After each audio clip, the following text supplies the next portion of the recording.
Vous savez, l'une des dernières informations qu'on a apprises grâce à la chaîne 14 en Israël, c'est qu'il semble y avoir un dysfonctionnement dans le système d'alerte précoce. Ils ont annoncé que le système israélien avait détecté un tir de missile depuis l'Iran en direction d'Israël, vers le Negev, mais la détection a soudainement disparu. Il semble donc qu'il y ait eu une panne dans le système de détection. Pourquoi? Est-ce un problème de communication avec les radars des pays du CCG avant le début de l'alerte, ou bien quelque chose d'interne en Israël? Peu importe ce qui est arrivé du côté des pays du CCG.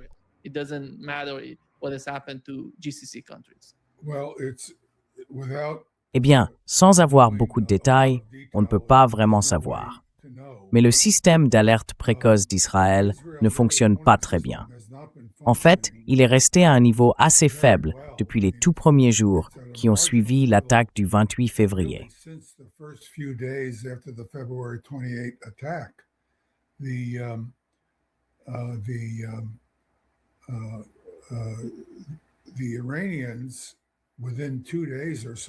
Les Iraniens, en 2 jours à peine, ont détruit tous les radars essentiels nécessaires à une alerte précoce efficace en Israël. Il y a un grand radar, ce qu'on appelle un radar à ultra haute fréquence, situé au Qatar. Ils ont détruit ce radar. Enfin, plus précisément, la face du radar, il y en a 3 au total, celle qui est orientée vers l'Iran, a été suffisamment endommagée pour que le radar ne puisse plus fonctionner. Et ce radar était crucial, parce qu'il opère sur ce qu'on appelle des fréquences UHF, des ultra hautes fréquences. Pour ceux qui connaissent un peu, on parle d'une plage d'environ 450 MHz.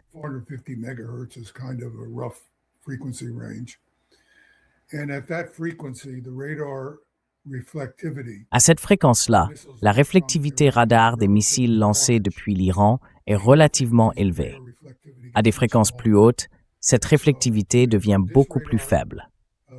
Donc ce radar n'a pas la même précision de suivi que les radars à plus haute fréquence. Mais il a un atout majeur, sa portée. Il peut détecter un grand nombre de missiles au moment de leur lancement, notamment quand ils sont dirigés vers Israël ou vers les bases militaires américaines dans le Golfe Persique. Et bien sûr, je parle ici de missiles balistiques, pas de drones.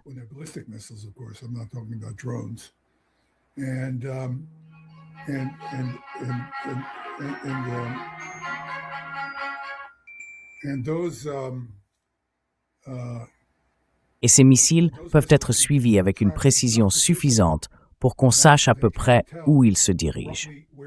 Il existe aussi un autre système d'alerte dans l'espace que les États-Unis exploitent, un système de satellite. Ce système peut détecter presque instantanément le lancement de missiles parce qu'il repère la traînée chaude des gaz d'échappement. Cette traînée devient visible dès que le moteur fusée s'allume.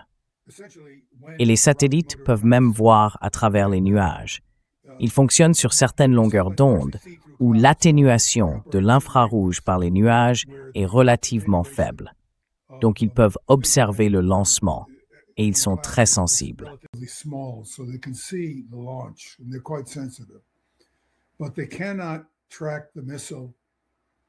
Mais ils ne peuvent pas suivre le missile avec assez de précision pour dire exactement où il va.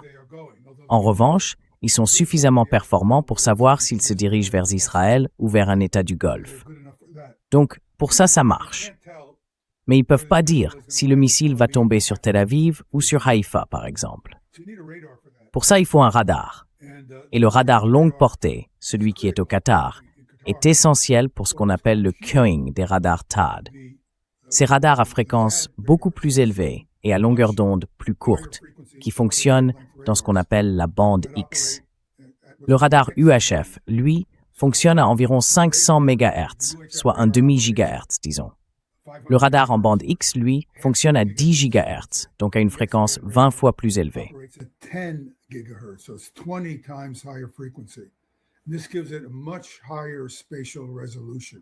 Cela leur donne une résolution spatiale bien plus élevée. Le problème, c'est la section efficace radar, en gros, la réflectivité radar, des objets en bande X qui est beaucoup plus faible. Et ces radars-là sont plus petits, avec moins de puissance. Du coup, il faut leur dire « regarde dans cette zone du ciel ». Parce qu'un radar, c'est un peu comme un projecteur. Si on sait exactement où chercher, on n'a pas besoin de passer beaucoup de temps à balayer pour trouver une cible. Donc, l'acquisition des cibles est essentielle. C'est pour ça qu'on combine différents types de radars. Certains de ces radars ne fonctionnent plus aujourd'hui. En Israël, par exemple, on saurait qu'un missile va tomber quelque part dans le pays grâce au système spatial. Et il semble bien que ce soit ce qu'ils utilisent. Ils ont des radars pour le système Arrow.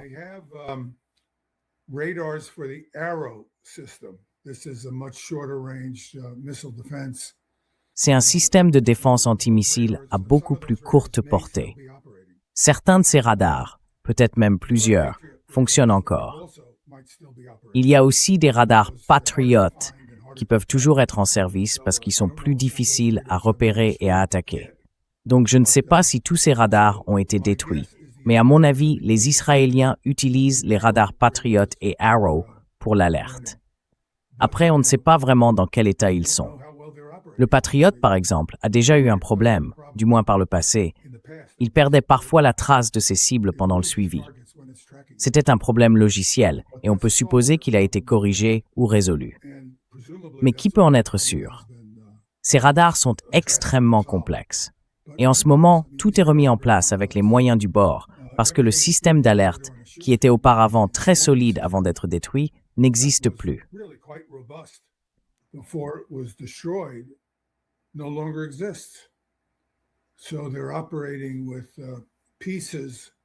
Donc, ils fonctionnent avec des éléments d'un système qui leur indiquent « oui, des missiles ont été lancés depuis l'Iran ».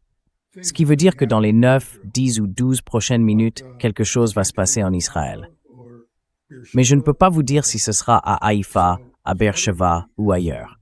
Du coup, tout le monde doit être en alerte.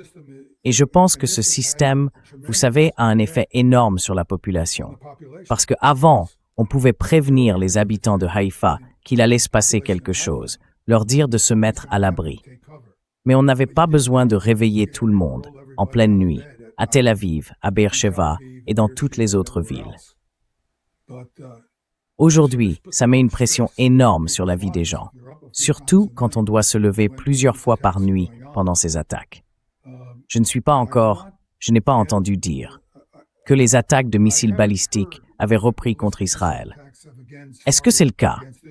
J'étais en train de travailler sur ce briefing, donc oui.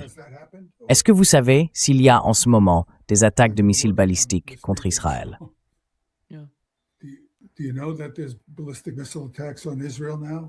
Non, non, non. Ce n'était pas une attaque de missiles balistiques contre Israël. Ils l'avaient détecté, mais c'était une erreur, tu vois. La détection venait d'une sorte de dysfonctionnement du système. Oui. Non, ce n'était pas le cas. Il n'y a pas eu d'attaque contre Israël. Oui. Eh bien, ça pourrait venir de n'importe où. Ça pourrait même venir des satellites d'alerte précoce. Oui. Donc, c'est très difficile à savoir. Ce sont des systèmes complexes. Quand ils fonctionnent, ils sont très utiles. Ce n'est pas la solution miracle que certains imaginent, mais c'est quand même une aide précieuse. Cela dit, ils sont loin d'être parfaits. Et c'est un vrai problème. Quand on travaille avec ce genre de système, il faut toujours se demander, est-ce que les informations sont bonnes?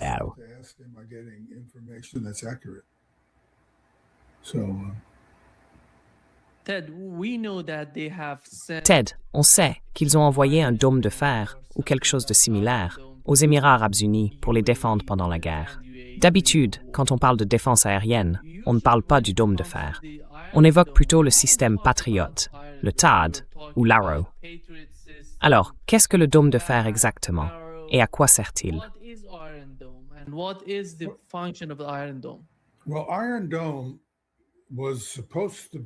Eh bien, le dôme de fer était censé pouvoir intercepter des roquettes d'artillerie.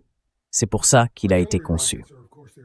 Les roquettes d'artillerie, ce sont bien sûr des roquettes non guidées, tirées à des distances de quelques kilomètres, parfois 20, 30, voire une centaine de kilomètres. Elles sont relativement bon marché et peu sophistiquées.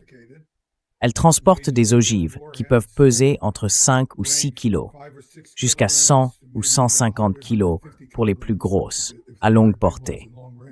Et elles posent un énorme problème aux Israéliens, parce que ces roquettes sont tirées depuis le Liban et Gaza vers Israël depuis des années.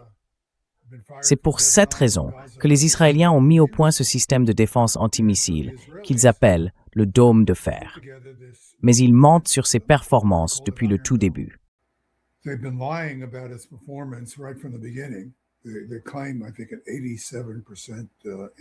Ils affirment, je crois, un taux d'interception de 87%. En réalité, ce taux est probablement inférieur à 5%. Vous savez, les résultats ont été vraiment très faibles, même si mes génies en sciences politiques à Stanford pensent que ça fonctionne, sans données. L'idée à la base, c'était de rendre l'intercepteur très peu coûteux. Alors ce que les Israéliens ont fait, c'est qu'ils ont modifié un missile RR. Ce sont des missiles qu'on peut accrocher sous l'aile d'un avion. Ils ont renforcé la partie propulsive, le moteur, pour lui donner la poussée supplémentaire nécessaire. Parce que lorsqu'on le tire depuis le sol, il faut beaucoup plus de propulsion pour atteindre la vitesse et la portée voulue. Quand il est tiré depuis un avion, il va déjà vite. Il est déjà en altitude et il a déjà de la vitesse.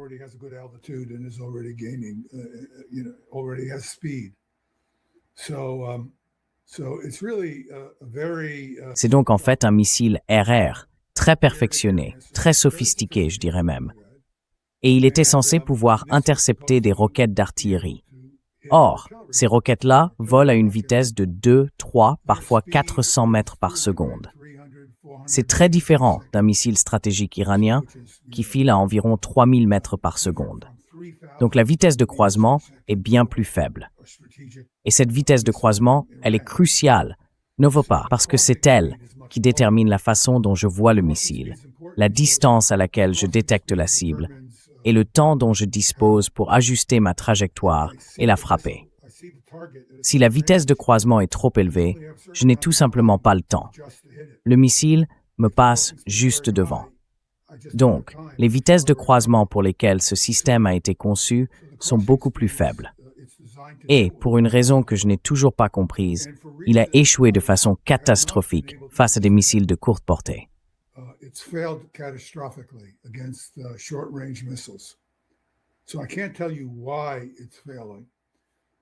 Je ne peux pas vous dire pourquoi ça échoue, mais je peux vous dire que ça échoue parce que nous avons des données solides, surtout issues d'engagements de nuit, où l'on peut suivre le mouvement des missiles et voir quand une interception a lieu.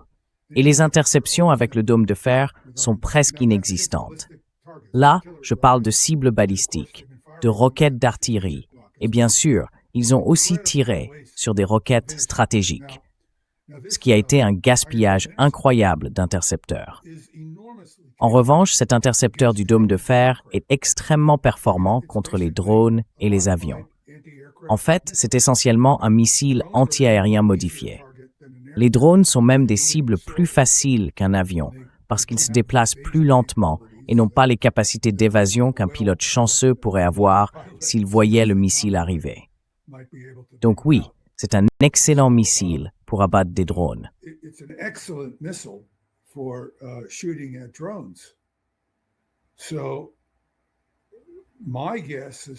À mon avis, quelqu'un s'est dit un matin, arrêtons de gaspiller ces intercepteurs et déplaçons-les là où ils peuvent vraiment servir. Là où il y a beaucoup d'attaques de drones qui grignotent peu à peu ces bases militaires dans le Golfe. C'est, je pense, ce qui s'est passé ici. Mais pour les gens, c'est très confus. Le fonctionnement de ces intercepteurs, ce qu'ils peuvent vraiment intercepter, tout ça n'est pas clair. Et il faut dire que les Israéliens comme les Américains ont tout intérêt à entretenir cette confusion parce qu'aucun de ces systèmes ne fonctionne vraiment bien contre les cibles pour lesquelles ils ont été conçus. Et évidemment, on ne veut pas dire au public « on a dépensé 50 milliards de dollars pour un système d'armes qui ne marche pas ».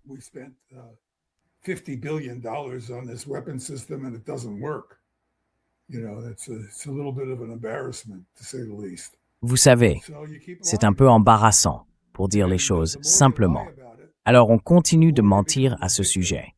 Et plus on ment, plus on devient la victime de sa propre propagande. Parce qu'il n'y a que très peu de gens qui ont les connaissances techniques et l'expertise nécessaires pour comprendre ce qui se passe vraiment. Donc, quand on ment de cette façon, on finit aussi par désinformer toutes ces personnes au sein du gouvernement américain, et sans doute aussi du gouvernement israélien sur les performances réelles de ce système. Parce que, comme je l'ai déjà dit plusieurs fois, les gens qui occupent ces postes de direction, soi-disant privilégiés, n'en savent pas forcément plus que la personne lambda. Vous voyez, une grande partie de leurs informations leur parvient simplement par la parole.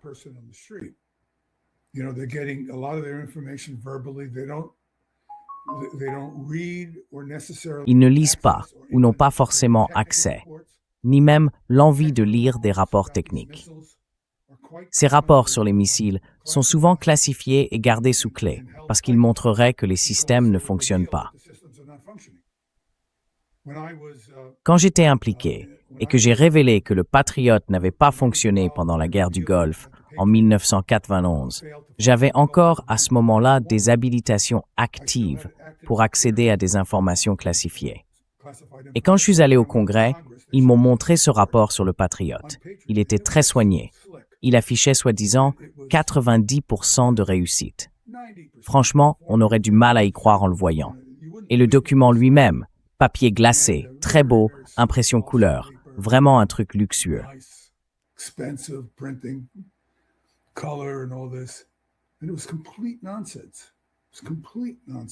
Et c'était complètement absurde.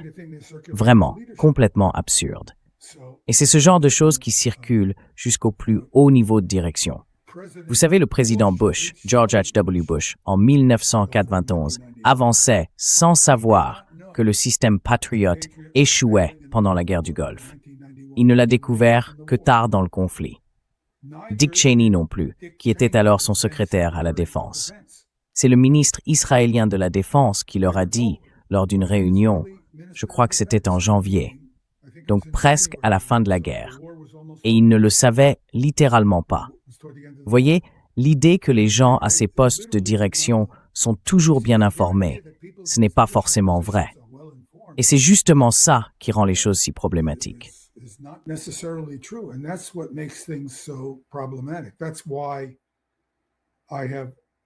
C'est pour ça que j'ai passé autant de temps à alerter sur les capacités nucléaires de l'Iran. Pas parce que je ne pense pas que les Iraniens aient l'intention d'utiliser les armes nucléaires contre Israël en premier. Je pense qu'ils le feraient seulement si Israël les attaquait avec des armes nucléaires.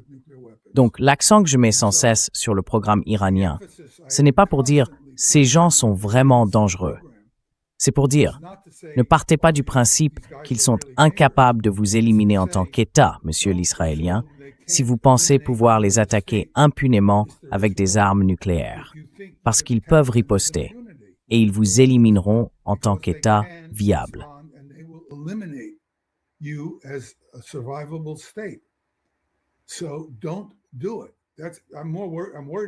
Alors, ne le faites pas. Moi, ce qui m'inquiète, ce sont les Israéliens, pas les Iraniens. Les Iraniens ont montré une approche très mesurée, très rationnelle en matière d'armes nucléaires. Ils n'ont pas construit d'armes nucléaires. Ils n'ont pas franchi l'étape finale. Et la raison, enfin, il y a de multiples raisons pour lesquelles ils ne veulent pas aller jusqu'à une capacité nucléaire complète. Ils ont l'Arabie saoudite, la Turquie, l'Égypte, peut-être même les Émirats arabes unis. Ces pays-là chercheraient aussitôt à se doter de l'arme nucléaire. Dans le cas de la Turquie, et surtout de l'Arabie saoudite, ils pourraient en obtenir très vite, par exemple du Pakistan. Les Iraniens comprennent donc très bien que ce ne serait pas dans leur intérêt, en termes de sécurité, d'avoir tout autour d'eux des États dotés de l'arme nucléaire.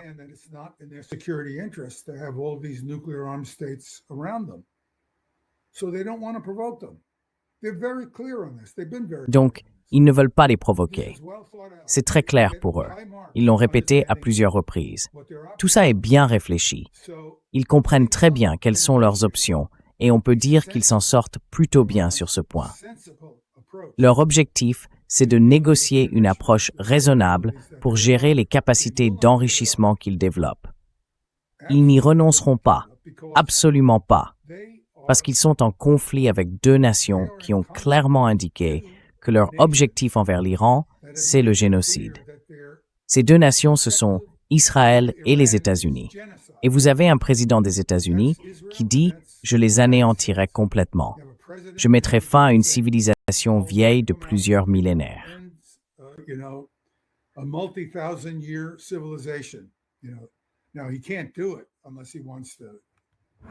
Il ne peut pas le faire, à moins de vouloir utiliser un nombre incroyable d'armes nucléaires. Mais ce genre de rhétorique, ça capte toute votre attention. En tout cas, la mienne, oui. Alors ensuite, on dit aux Iraniens, nous voulons que vous renonciez à l'enrichissement. Autrement dit, laissez-moi traduire. La seule chose qui empêche Israël de m'attaquer avec des armes nucléaires, parce que je pourrais riposter. On leur dit aussi, abandonnez vos missiles balistiques et vos drones.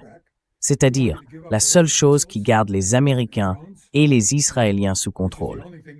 Parce que sinon, leur marine serait déjà en train de naviguer dans le golfe Persique pour me bombarder.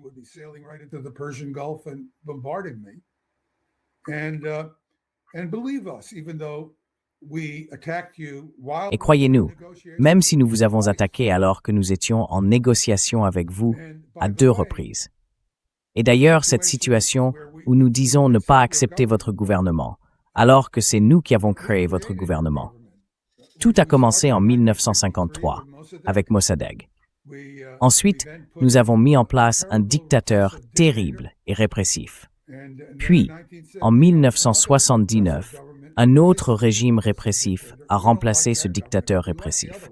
Celui-là, nous ne l'aimons pas, mais l'autre, oui, celui-là nous convenait. Et pourtant, à l'époque, nous leur fournissions, à travers cette absurdité qu'on appelait « atome pour la paix », de quoi faire semblant que l'énergie atomique n'avait aucun lien avec les armes atomiques.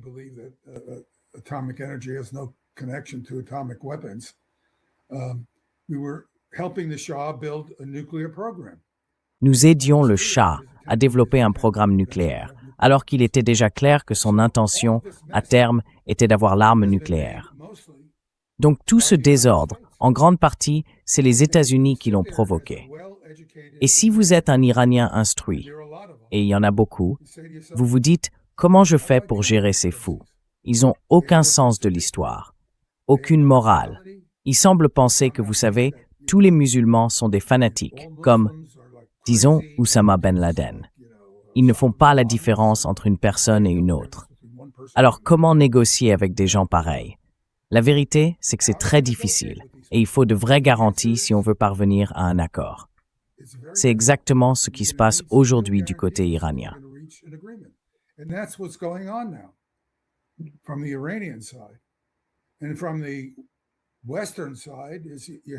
Et du côté occidental, on a ces fous en Israël qui sont en train de détruire Israël.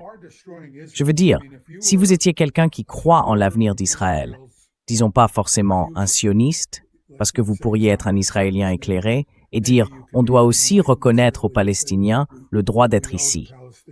Vous voyez, on peut être éclairé. Et si vous vouliez qu'Israël survive comme État, même sans être sioniste, vous regarderiez le gouvernement actuel et vous diriez « ils détruisent notre avenir ». Le gouvernement israélien est maintenant persona non grata pour la plupart des Américains qui s'intéressent à la politique. Et ça inclut la majorité des Juifs américains. Ils regardent ce gouvernement et voient qu'il tue des gens à un rythme effarant. Ils sont engagés dans un génocide, pas seulement à Gaza, mais aussi dans le sud du Liban. Ils sont devenus fous. Ils veulent éliminer tout le monde, puis tout prendre.